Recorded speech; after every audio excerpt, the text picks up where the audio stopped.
everybody. This is Dying to Know, and I'm Diane Dobry. Our guest today is Jennifer Billock, a practitioner who has been doing divination with tea leaves, pendulums, and tarot cards since the age of 9 or 10. When she created the Kitchen Witch Substack newsletter, which is an intersection between food and witchcraft, she Googled weird ways to tell fortunes with food as a way to promote it. And that's how she found out about reading fortunes with cheese, also known as tyromancy. Not finding anyone who was currently practicing cheese reading, Jennifer did a couple of years of research examining historical documents, spell books, and medieval literature. And she discovered a couple of methods. Ultimately, she devised her own method. She's here today to tell us about this journey of discovery and how she became perhaps the only cheese reader practicing, at least as far as we know. And she probably will do a reading for us. Welcome, Jennifer. Let me just open up your camera. Yeah, how are you, Jennifer? I'm fine. How are you? And you're with us from Chicago, and you're going to talk to us about what research you did and what kinds of things you've done since you figured out this process. So, why don't you begin with telling us how you began to do all your readings at such a young age? Because you were 9 or 10, like reading tea leaves and things like that. Yeah, I was always kind of obsessed with the idea of fortune telling and spells and witchcraft. And when I was little, my mom would take me to the bookstore with her pretty much every weekend. And I would just sit down in front of the New Age section, as it was called at that point, and just kind of devour all of this material. I started reading young. I've always had a really advanced reading level, so it wasn't anything like unusual for me to sit there at the bottom of a bookshelf and read for like an hour or two. Um, so I was picking up books about spell casting and about divination, and I thought the divination seemed like a lot of fun, so I started trying to do it myself.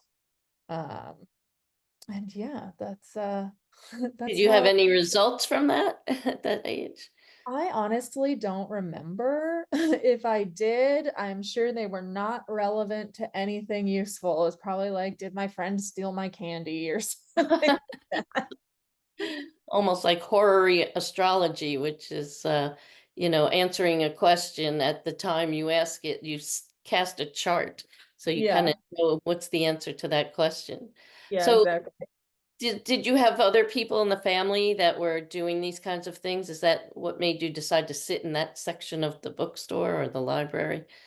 No, I just kind of felt drawn to it. My mom has always had like a really strong intuition and knows how to read tarot cards and has had some like ghost experiences. So that was, I mean, the Did you see history. her doing it? Did you Yeah, see? she's read tarot cards with me. So, yeah, she first started to teach me how to do it when I was about 15. Huh? Um, and then But you knew this at that age at 9 that this was something that was going kind of popular in the family or normal in the family. I knew that like strong intuition and like ghosts or And did or you see ghosts too yeah, I have a when you lot were of young?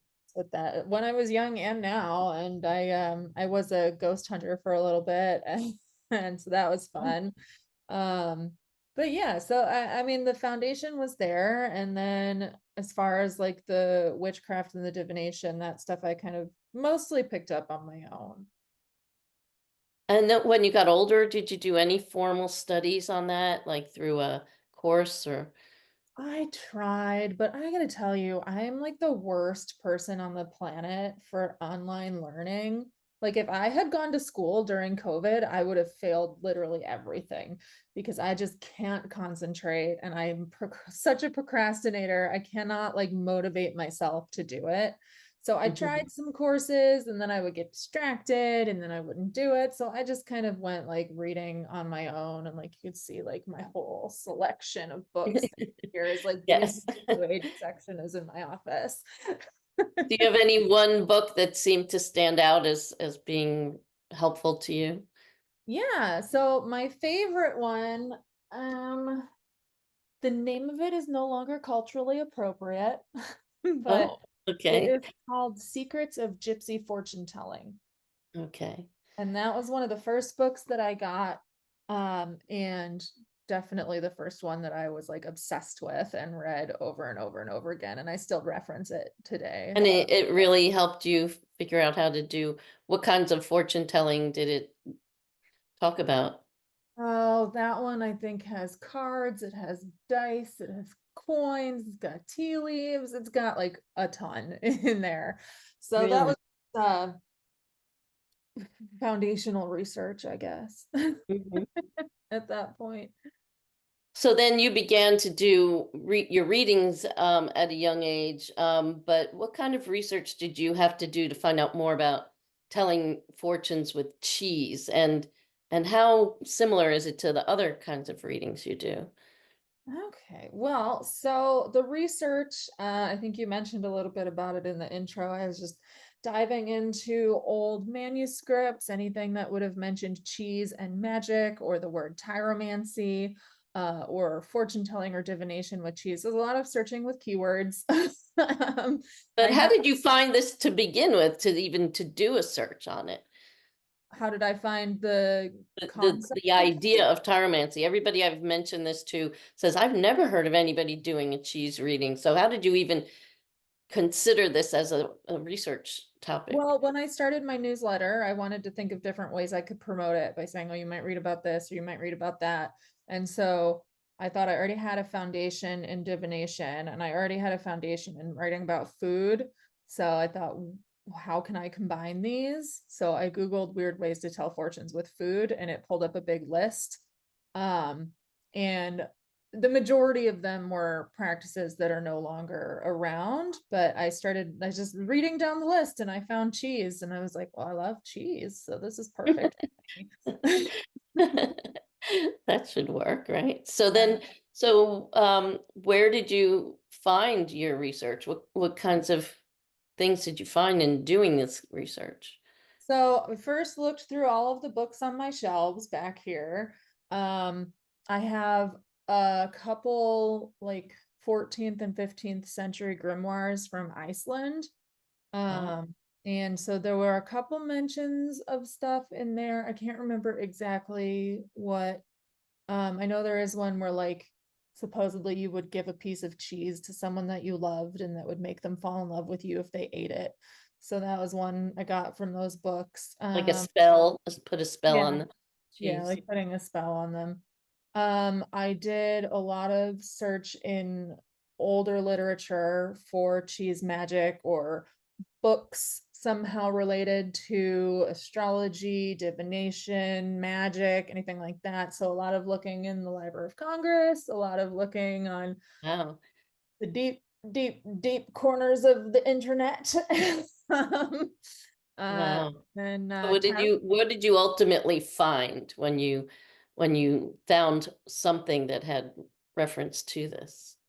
So I found a lot of history. I found it dating back to the second century, tyromancy, um, in as far as like what people were using cheese for at that point. So people were using cheese for divination back that far, but it was considered to be in league with necromancy, so not a particularly good. And necromancy, that's the something with the dead, right? Isn't it Yeah, that's using dead bodies essentially to tell fortune? your fortune. So an example of that is there is in Toledo, Spain, a square called Acorn Square. It's like a little, like in the middle of a neighborhood. And apparently it is named Acorn Square because there was some official in the church who had bought a property around there and he wanted to know what to name his little community space essentially. So he got a dead body, he pulled it over to the Like square, anybody would. right? He pulled it over, he breathed air into the dead body's mouth and then pushed on its belly. And supposedly when the air came out, it went, Echo. Oh my So, gosh. And he said, "Oh, acorn." yeah, so he was like, okay, acorn square. So, And that so was what you wanted to do. yes, I wanted to breathe life into cheese and then push it out of it again. And get the Whispering answer. through the holes of Swiss. I see. That's one way of doing it, I guess. Yeah. Well, so what countries did this happen in? You know, you mentioned Iceland was, and then this was Spain, but that was necromancy. So, Right. It was a lot in Europe. So the second century mentions were coming out of where Turkey is today, that area. But there's historically not a whole lot of like cheese in that in that space. I mean, obviously there's some, but not as much as like in Europe. So when it really became popular, it mostly migrated to like the United Kingdom area, Ireland, Scotland, they have Iceland, cheese. and some closer European countries. And I think that's because it was that area was very agrarian. So they had a lot of cows and animals that needed to be milked, and they needed to find ways to preserve the milk. So cheese making. All right. So, then, so what are the main things you found out about the practice? How have they done this historically? So there are a few ways.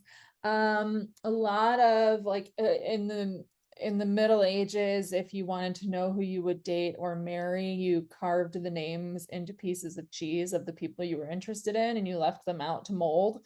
And whichever one molded first was the name of the person you were supposed to be with. So there was that. Fondue divination was popular, where you would like make fondue and then hold it up in front of a candle so you could see the shape that the shadow made. I mentioned the giving cheese to the person that you loved.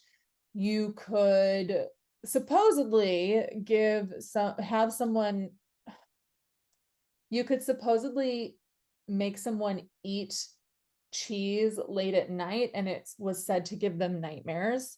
If you wanted someone to do something, you carved your intention into cheese and you just left it at their door, which I mean, it would get me every time. It's just a lot of different ways like that. There is a book series from the 1500s where two characters are rolling a wheel of cheese to see which way it falls, and they're going to learn which person is telling the truth based on how the cheese falls. Um, and then there is some history of tyromancy, doing tyromancy the way that I do it, which is more like reading tea leaves mixed with tarot. And I was curious about that because I've tried reading tea leaves, and it's almost like whatever the shape forms and what it reminds you of. And I've done some tarot card reading, but there seems to be certain, you know, I guess traditional meanings to the Empress or the Hierophant or, the World card. So I'm curious about how you mixed the tea leaf reading and the tarot card reading to come up with a reading Yeah. protocol. So when you're doing divination, I'm going to talk divination before tarot cards. When you're doing divination, like reading tea leaves or reading coffee grounds or reading cheese, there are generally some shapes that are pretty much the same across all of the disciplines. So like a heart usually means love and happiness. The shape of an arrow usually means you're going to take a journey. So that kind of stuff where there are things that are similar. So I already had that knowledge base from doing other forms of divination. And then as far as tarot, the way that I incorporated that is one of my favorite tarot spreads is just to do 3 cards, one to represent the past, the present, and the future. So I've been doing that for years. So I was like, okay, everyone who gets a reading from me will have 4 pieces of cheese. The first 3 will represent the past, the present, and the future. So I'll read that like a tarot spread, but using the symbols from divination. And then the 4th cheese is just a question that people want answered. So I'll look for like negative or positive symbols in that cheese. And what does a negative or a positive symbol say? A lot of times with that cheese, there's either a Y, which means yes, or an N, which means no. Or That's there's like a pretty. happy face or a sad face or like a puppy or like a demon head. Oh, okay. So Yeah. something that you would generally, like an image that you would generally deem to be positive or negative. Yes, yeah, but that doesn't mean that the answer for the person I'm reading for is positive or negative. Like they could Mhm. ask a question and yes would be just a terrible answer for them. But if I'm seeing positive symbols in the cheese, the answer is going to be a yes because the symbols led me that direction. Because that's your interpretation of the symbol is positive. It's kind of hard to explain. It's the way that I arrive at an answer, right? Mhm. So if I asked the question, am I going to die tomorrow? Obviously, I don't want it to be yes, but if I'm looking in cheese and I'm seeing a happy face and I'm seeing the shape of a puppy and I'm seeing stars, like those are all things that represent a positive response, which means that it would relay a positive answer, meaning yes, but not saying that yes is the positive response. It's just that that's what the symbol said. Positive response is actually negative for you in that case. Depending, yeah. If the question was, "Am I going to die tomorrow?" Then yeah, that's negative. So then it's kind of, yeah, so it's kind of like what I hear mediums say that, they have images that give them like what word to say or what person's name to say. So it's more the images are neutral, but they're like it means to you as the reader that a yes or a Right, right. In the, positively, definitely yes. in the Okay. case of the yes or no question, that's correct. Do you have to have a yes or no question or no? No. So people that I'm reading for, they don't need to have a question if they don't want to ask a question, but I generally people come up with one and it's either if it's a yes or no question that they want answered, they do not need to tell me what the question is. And if Mhm. it's more involved than that, like an open-ended question, I'm probably going to need a little bit of a hint about what your question is because I don't want to like talk to you for 10 minutes about your love life when you want to know about work. Right. Okay. Yeah. Well, that makes sense. So, when you do a reading, what's involved? Does it need to be done in person? What kinds of cheeses do you use? And then if it's not done in person, how do you read someone if it's like on a Zoom meeting like this, which you're probably going to demonstrate at some point today? So I do two types. I do virtual and I do in person. So I'll talk about the in person first. I can do big events where I just sit at a table and people come up to me and just get a quick reading for like $15-20. But what I typically do with groups is I do a little presentation and individual sessions. I do a little presentation about the history of tyromancy, the history of cheese and magic, some ways to do it if I'm not leading you through a reading. And then I have a tasting sheet that I give people that has little circles on it. I basically stole it from a wine tasting and modified it to be appropriate for my purposes. So it's got four little circles for the past, the present, the future, and a question. And then the person that I'm reading for will like put a chunk of cheese into each circle. So they can like use an entire chunk if they have a piece that they want to use. Or they can use a bite, they can crumble it, they can cut it, they can fork it off. Like however they feel drawn to make that cheese look is what they would put on the sheet. And then I will read the cheeses based on what's on the sheet. Now for virtual sessions, I get pictures of the cheese in advance and I put them into a PowerPoint. And then I still do the presentation because that's the beginning of the PowerPoint, but then the last four slides are just going to be big pictures of cheese. And so my screen is shared and I point out different things with my mouse to show what I'm talking about. Okay, so how long does a reading generally take for you to do?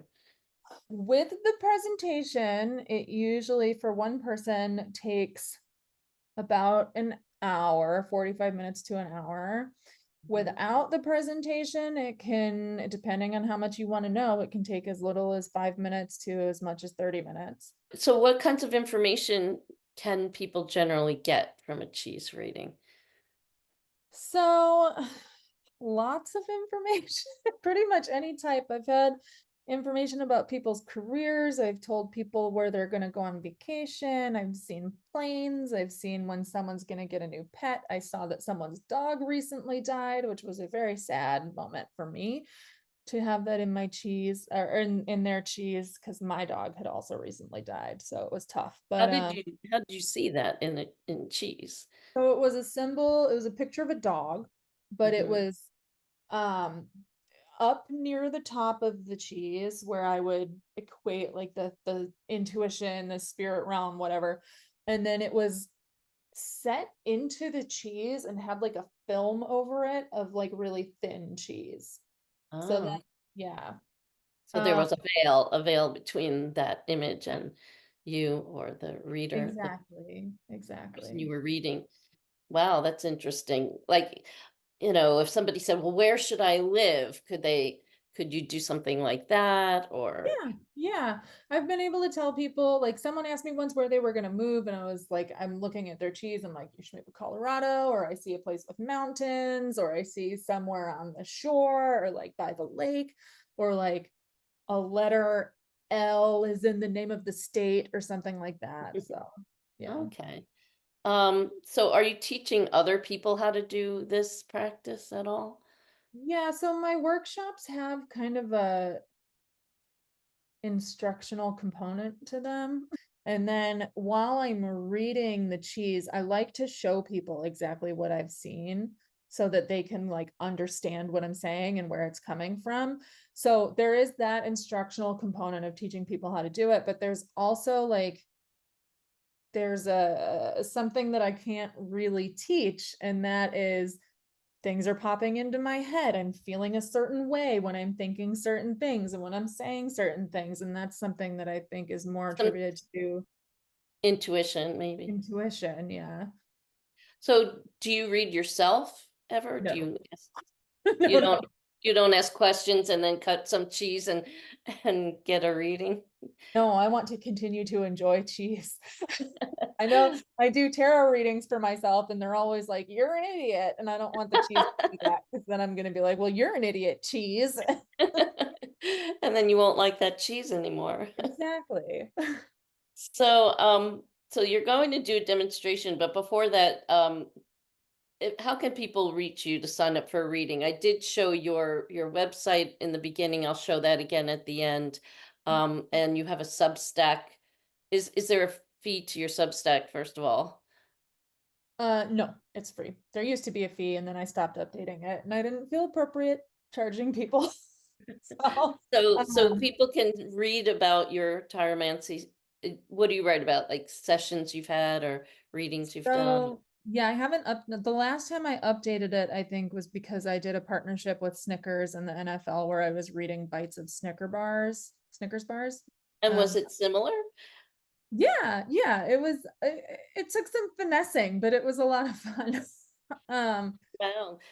They should put it on a commercial. Did they do that or no? No, they didn't. They just had a couple like social media partnerships and then some social posts. And then there was a whole like sales campaign for these specific Snickers bars. They were called Status Fortunes. And so they sold out pretty Mhm. quickly. I can read anything. Like I read a wedge salad once, and that was a lot of fun. So Wedge salad. It always has to do with food, though. I look at clouds, and sometimes I've gotten answers to the questions in clouds. I can't even explain it. It just forms something, and I'm like, wow, look at that. It yeah, seems yeah. so relevant. You could read cheese then. If you can do that, you can read cheese. Yeah. How do they sign up for a reading from you?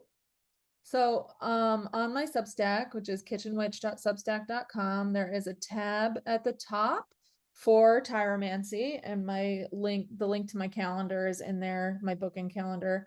There's also a tab at the top for other witchcraft and divination services that I offer. You can also email me at kitchenwitchjen@gmail.com. And that goes right to me. And that's kitchen, like the word kitchen witch, all one word, .com or Kitchen Witch Jen .gen at at gmail. gmail.com. Okay. So that's, and you also do, you mentioned to me that you've done it all over the world virtually, and you've done wine and cheese parties, which I think is really interesting. Yes, a lot of wine and cheese parties because what goes better with cheese than wine? That's right. So while you're drinking wine with your friends, you can scoot off to a virtual reading of your cheese. And is that how that works, or do you have So other? a lot of the workshops that I do are in person at a wine and cheese shop. So Oh, they that's usually great. offer wine pairings or beer pairings with the cheeses. If I'm doing a private party, people usually bring their own wine. And yeah, if I'm just like doing a reading for one person or a couple people, like, yeah, make your own pairing. I don't provide the wine. I don't know anything about wine because I don't really drink. So So are you busy now at this time of year, Halloween time? And yes, I am very busy right now. And it's not just because it's Halloween, it's because the local news did a whole feature on me. And so I've been Great. slammed ever since that came out. But yeah, this time is typically a little bit more busy, but I've been pretty consistently busy for the past few years. Wow. Well, we may get busier after I post this. Fine with me. Okay, well, I'm ready to do the demonstration. If you're ready, we can use. Yeah, let's And so what you're going to do now is you're going to cut a piece of cheese, right? Or how am I involved? How does the cheese know it's for me? well, the cheese already knows it's for you because I had it set aside for you. So Okay. So the intention was there. the intention was there. So what I will do is hold up each piece of cheese, and then for one, we'll talk about your present situation, and for the other, we'll talk about your future situation. So what I need from you, I have a cheddar and I have a gorgonzola. Which Okay. one do you want to represent your present? I think the cheddar should be the present. Okay. Ooh, this is it's cracked. Wow. Okay. I'm cracked. No, it's okay. So here's Um, the giant piece of wow. cheddar. It's like family size chunk. So Wow. Okay, yeah. so So uh, you've got some pretty major cracks in here, right? So okay. that's saying that there are some things right now that you might be feeling a little unsteady about, like some uncertainty going on in your life. I don't see any major cracks on the foundation line, which is like the edges, right? So you're feeling pretty good about who you are and where you are in life. It's just that there's a couple things going on that you're feeling Okay. maybe second guessing yourself about. It looks like you've got, if it hasn't happened already, you've got a decision coming up that you need to make. You have Okay. several options. It looks like maybe 3 or 4 options for what you can decide to do. It's gonna be a pretty big decision. Let's see if I can see what it's related to. I feel like it might be related to housing. Okay. The house right here. You see that Oh, right? I see. So I feel like it might be related to housing. So keep an eye out for that. The present cheese usually represents like the current month period-ish. So like anywhere from the previous month to the next month, kind of like that, right? Um, so Well, I what did recently move, but I what was thinking today, like, am I going to settle here, or is there going to be another place to go to? So that was on my mind today. What is this the right place for me, or should I keep looking? I feel like it's maybe not the right place for you, and that's just based on how big this decision is like looming in the cheese, right?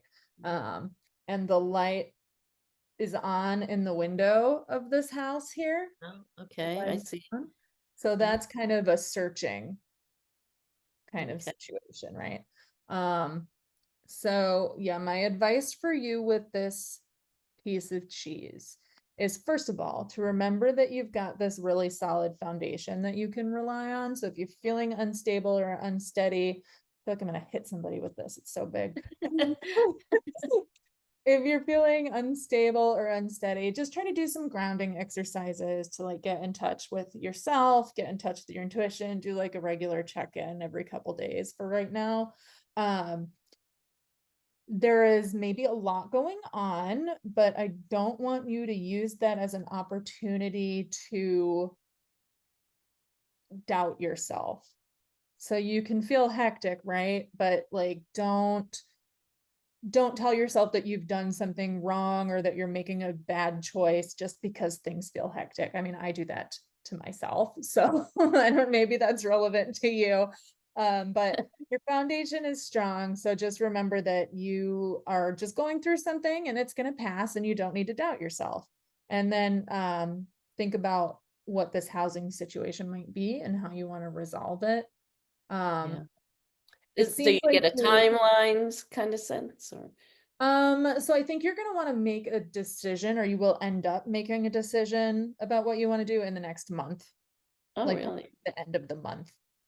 And Okay. your intuition is going to tell you what is right because the lights are on in the window. That's a seeking and also a knowing. You know what I mean? Mm, Yeah. okay. So, any questions about this gigantic block of cheddar? It looks like, do you have a sense of a state or a location, or is it in this country, another country, or? I think that it is still, I think it's not too far from where you are now. Okay, that's Yeah. good to know. Yeah. That's- All I don't right. see like any other like travel kind of indication here. So yeah. All right. Yeah, I think that's pretty relevant. All right. The Excellent. future, the Oof. future's Gorgonzola, huh? Future is gorgonzola. Fun fact about me is that I absolutely hate touching blue cheese and blue cheese-ish things. I think they're disgusting. So like during my readings, I put on a glove and I still won't pick it up because I just feel like it gets everywhere. So I'm not taking it out of the container. Okay. But Okay. I will hold it up for you and hopefully it does not fall onto my computer. And then you have to touch it. Oh, that would be so gross. Okay. So Okay. the future cheese really represents the next year to 2 years. So what Okay. I want to show you immediately is you have a brain right here with the little brain stem. That's saying that you're going to be in a place where you are feeling intelligent. You're feeling like you've learned a lot through the process of making this decision that's on your plate right now.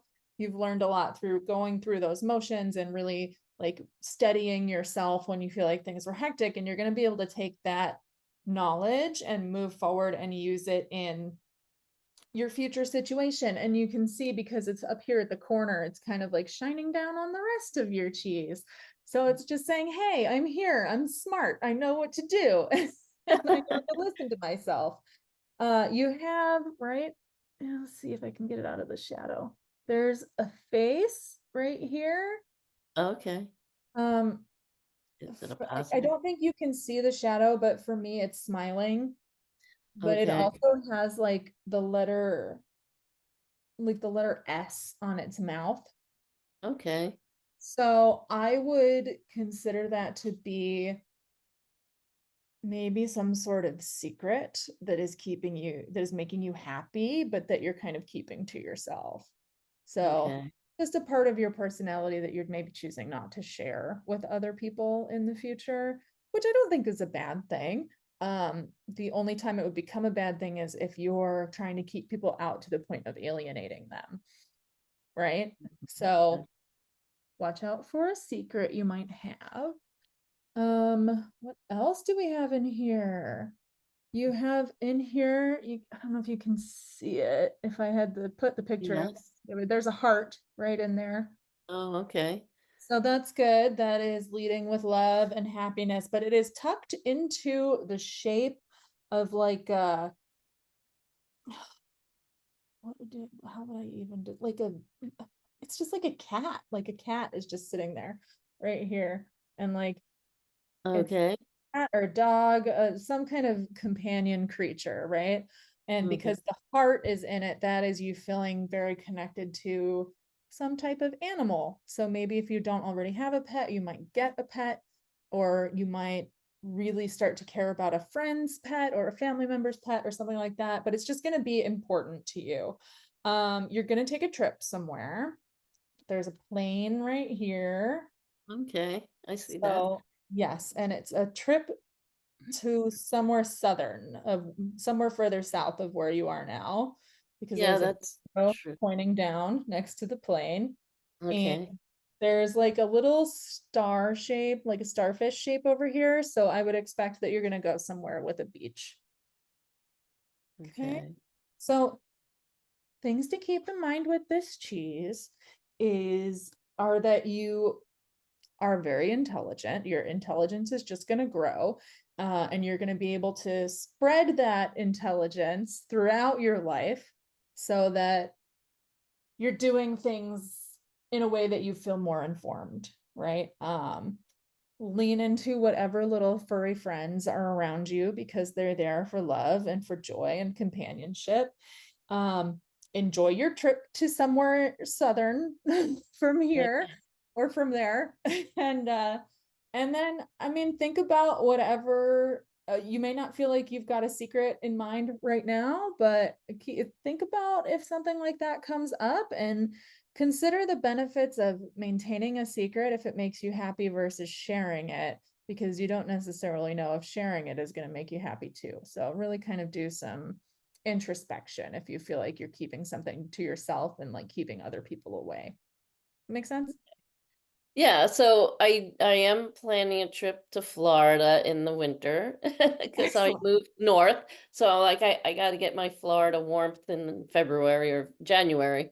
And and my friend has a pet that I cat sat for. She's got a cat. It's so weird because I don't have a pet. I used to have pets and I just feel like I don't want a pet of my own, but it seems like when I go to someone's house, their pet just sits by me. Like, and I'm like, why do they come to me? And it's like, they love you. But I'm like, do they know that I'm not like this like pet crazy person, where I'm like, oh, I love your pet. But I enjoy them. I appreciate them. And there are a couple of pets in my life that I do like to give some love to my Good. grandchildren's pets. So they are, they're good to me. And geez, I'm trying to think. I do have a couple of secrets, but they're not completely secret.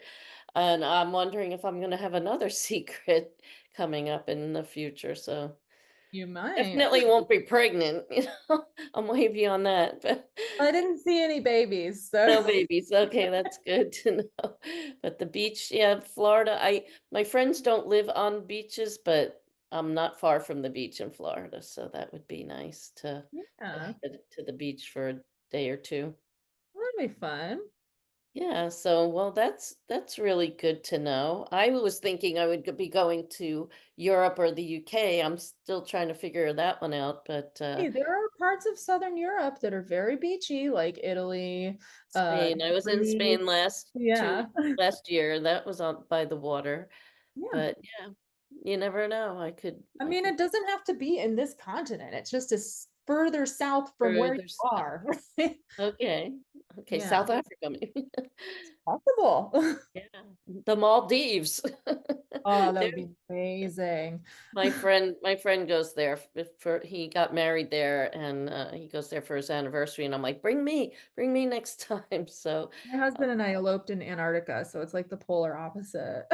and it's funny because that friend is a pilot, so Oh, fun. maybe the plane fits that one. Yeah. Well, we'll see. I'll have to let you know. Well, I really appreciate your time. Is there anything else you want us to know about what you do and, what's possible? I mean, the question that everyone always asks is, are we allowed to eat our cheese? And the answer is yes, please eat your cheese after your reading. So the type of cheese isn't really important. I can read all types of cheese. So I generally tell people just choose something that they like to eat. Right, right. Not for you, no blue cheese. Oh. Blech. This is so interesting, and I know so many people who've said, "I can't wait to see what she has to say." So, um, hopefully you'll spread the word and we'll all be reading cheese in the next year. Yeah, well, thanks for interviewing me and letting me do a brief demonstration. Okay, so just before we go, I'm just going to share the screen with your information again. So this is Jen and the cheese, the cheese reader. What is this picture that with the Yeah, so those are that is a craft single in oh, the picture. So somebody wanted me to read a craft single. They thought they were being very clever. And I was like, okay, tear it up and drop it onto a plate. And so then they did that. And so I was telling them what their fortune would be based on their craft single. And it was they wanted like I just marked up the photo and sent them what I saw because it was like I didn't have my screen where I could like point out what I saw on the cheese. So I sent them a picture. okay. The same with the one behind it. The It one was behind it is you marked up a I piece of, marked up as well, yeah. And and if you that's look close, you can see that piece of blue cheese is still in the plastic wrap. yes. Oh my gosh. Well, that's great. And here's your website, jenniferbillock.com, and your I didn't put your email. I You said it's Kitchen kitchen with witch Jen Jen at one N gmail.com. Yes, at Jen with gmail. one N. Okay, at gmail.com. And do you have a Facebook page or any other social media? Yeah, but I don't use them enough. So I'm Kitchen Witch JB on all social. Kitchen Witch JB. Okay. It's I'm now officially on TikTok, even though I don't want to be, but yay. Well, with people on TikTok have been, I see all these comedians who say they were noticed on TikTok before they were noticed in person. So thanks for coming, and I really enjoyed having a chat with you. Great, thank you.